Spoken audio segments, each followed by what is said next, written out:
Ами, здравейте потребители на YouTube, аз съм Zevscraft, това е коза симулатор, само че това е жираф. Да. Както виждате е жираф. И накрая на клипа може би ще обясня как става това. Жирафа може абсолютно същите екстри като козата, само дето няма проблем. То не е проблем, де. То си от самия него. Значи, той не може да се превърне на тесни места, както може би се очаква от един жираф. Той тича по-бавно, скача по-малко и също и той може между да се превръща в дявол. Значи сега има също пуйка, която ще ви покажа в следващия епизод. Значи това е втори епизод, да кажем, на коза симулатор. Епизод се казва Жираф симулатор. Както първия, например. Коза симулатор. Окей. Значи може би сванахте. Значи сега, ако намеря, може би ще ви покажа. Има такива трофеи. Да кажем аре трофеи. Които е представена коза на тях. Например, като съберете определен брой, не са доста да ви кажа, като съберете определен брой, ви дава костюма жираф. Също като съберете още един определен брой, ви дава и това, и ви дава и нещо като пуйка, не го знам точно кое. Което също пак е хубаво. Интересно е. Пуйката има едно нещо, което е супер хубаво. Като скочи, тя може да лети нещо подобно. В смисъл, тя се задържа във въздуха. А жирафа нищо не може интересно. Само да се нищо не може интересно да ви кажа. Значи, например, сега ще сложим на жирафа. Сега ще ви покажа откъде може да се го пускате. Добре, ще да бъде в края на клипа, но някъде е сега. Сега ще сложим, например, на жирафа нещо друго, някаква екстра. Може да го направя в един епизод това, да ви кажа, значи се натискате ето тук на костюм гейм и трябва да ви вземем Tile Game, значи и Tile Gold. Значи се идвате на тази стрелкичка и когато нещо го има тук, значи може да го използвате.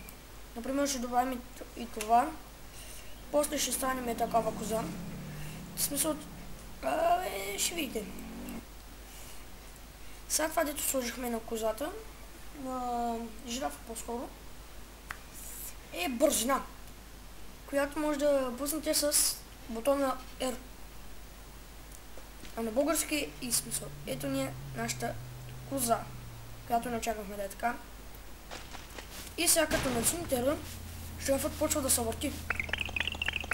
Значи това по принцип с козата почва да се върти. Например, вижте, жирафът тича по-бързо, но не знам защо не се спъва. Това е или от играта, или не знам ние как да го употребяваме. По-скоро е от нас. Не се знае. Ами знам, че сега ще ви покажа нещо, което може би трябва всички да знаете. Като ви разпълни, като се наспълна вече, нали? Имате тук, значи сега, като влезнете тук най-горното, ви дава череп. Сега, например, аз не мога да влезам, защото съм жираф. Ви дава нещо като череп, което вие на лицето винаги, докато не натиснете рестарт. Значи сега, следвате точно ето този стълб. Трябва да видите ето тази червена къща, в която има парти. Значи гледате ето това. И, например, сега ще направим... Това е супер само. Жирафът, вижте какво прави. Да знаете, това се използва с едно. Просто си прегледайте контролите с хващате определен предмет или човек, който вие сте си избрали. С дясното копче на мишката ритате, както аз направих току-що или какво. Например, козата не рита, тя бута с рогата.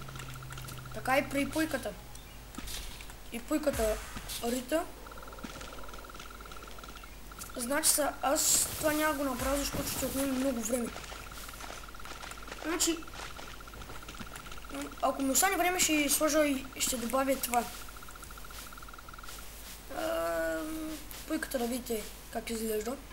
Значи са взимате, трябва общо 5 човека, само че за жалост не може да грам 5 човека.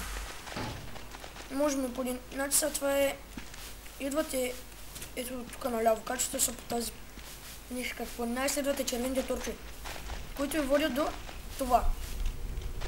Тук трябва да поставите 5 човека и тези 5 човека се вдигат в една купчинка и го превръщат, извините, в дявол, нещо такова. Ще станем черни и ще имаме рога отгоре просто. Значи сега ще опукаем. То камък ни не е нужен, затова ще го бутнем. Ще мачкаме бартото. Окей. Значи, като отидете зад къщата, качвате се по това и завивате наляво. Хващате едно от тези две същите човечета. Ето, например, ние ще вземем Тодор да е красив.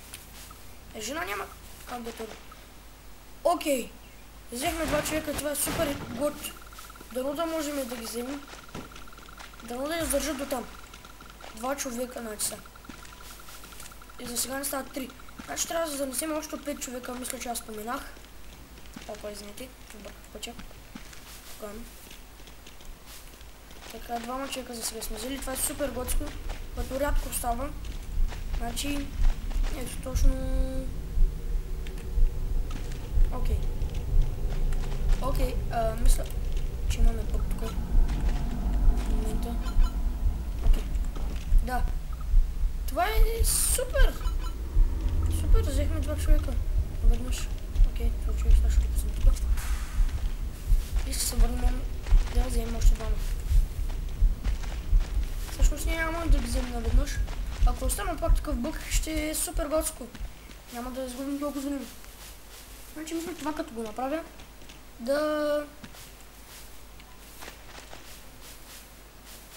Значи сега не мога да го пусна. Да пусна и овцата. Както не трябва. Да ви покажа, не овцата, ми пуйката. Нищо такова, да ви покажа как изглежда. Да го направим също с пуйката, защото аз не съм го правил. Само с жирафа и с козата. И да видите.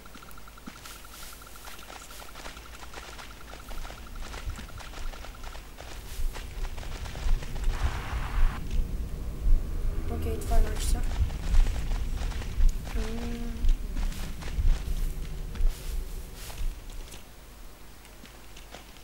Значи...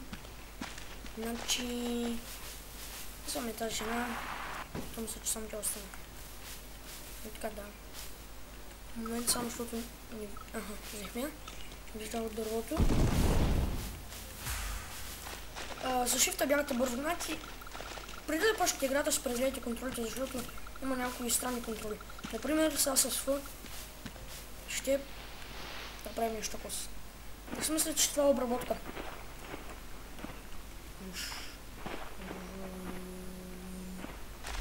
Добре. Значи това е... Да, вие се сещате, ама аз му забрах името. Значи това е. Това са 5 човека. И сега се стокот в една купчинка. Да. Там се стои сток. Който е случайно. Сега се пребърнем в ето това. Имам някакъв пауър, който с него влезе. Ооо, шит, найс. Значи са. Ето това си вие. Съм ти демо. И това е супер готско.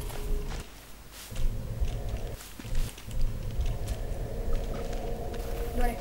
Сега набързо ще покажем овцата. Чикън. Така да го наречем. Значи, може би епизод се казва жираф и пуйка суматор.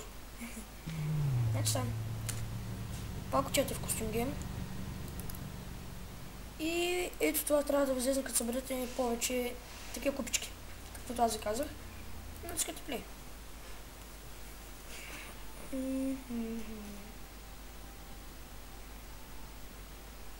Чакате да зарди. Чакате. По принцип винаги ви показва абсолютно всички контроли така. Слеза. Значи това е пилката, която казах, че може да лети. Нищо такова. Виждате ли?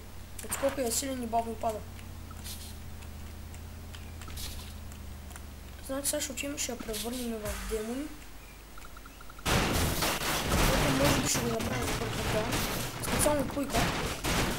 Значи мисля, че това е Штраус. Добре, жираф Штраус симулатор. Окей, намерихме името. Това е бързиче. Алармата ми. Значи по принцип бях съм настроил таймер за 10 минути, но клипа ще е 11-12 минути. Което не пречи. Заради качването в YouTube. Значи сега всичко се е променило в YouTube, което е супер гадно. И човека му се запали. What the fuck? Nice. Окей, играта е игра от много малко време, от днеска се свалих. Гледах клиповете на PewDiePie, които много ми харесваха. PewDiePie на знака. Браво знак. Гледаш му клип. Поздравявам. Клипът ти беше доста готин. Много ме скефи. И нямам думи. Значи тя неща ги научих благодарение на Краксилър. Тя ще ви обясни по-добре от мене. Когато в момента гледа клипчета, заглушила се микрофона и не ми вдига скайпа. Иначе сега щяхме да говорим с него. Но аз почти нямаше да се чувам. Защото не знам защо много мълчата ме научих.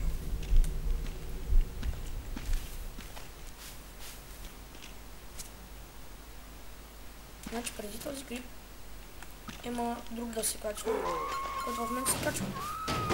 Поне аз така мисля. Сега е сложно 8:30. Ама няма вечерта. Няма как да е сутринта, защото аз сутринта не ставам толкова. Аз сутринта ставам към 11. Ама няма. Значи сега, имаме един стар влог с Краксилър, който е игра на карти. Играли сме на карти във влога. И се чудиме дали да го качим. Аз мисля да не го качваме, защото графиката е ужасна.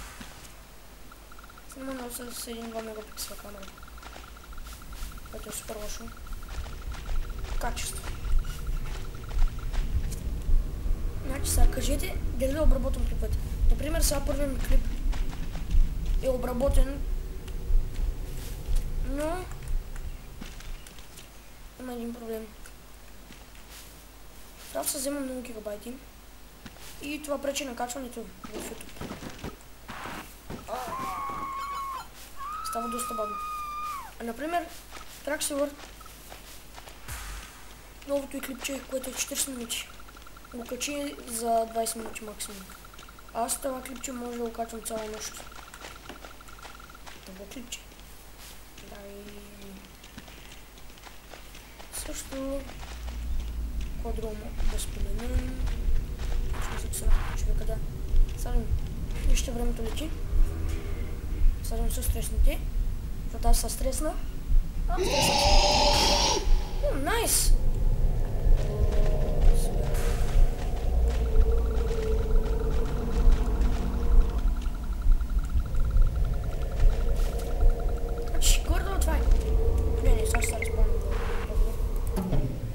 Значи това ще е.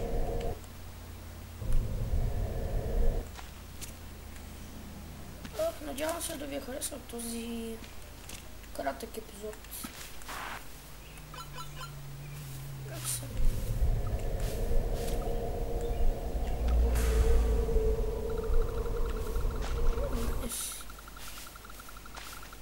Значи сега това беше колкото се може по-кратък епизод, защото имаше много работа, които трябваше да правя. Съберем много хора. съм супер готско, това не го знае. Иначе това ще отмени. Ами аз бях за старт. Това беше... Да знаете коя е игра. Добре, че успяхме да се качим на жиците, като ме страх, че ще падна в момента. В момента само ще направим жесток край, който ще е супер топ. Иначе това ще отмени. Чао!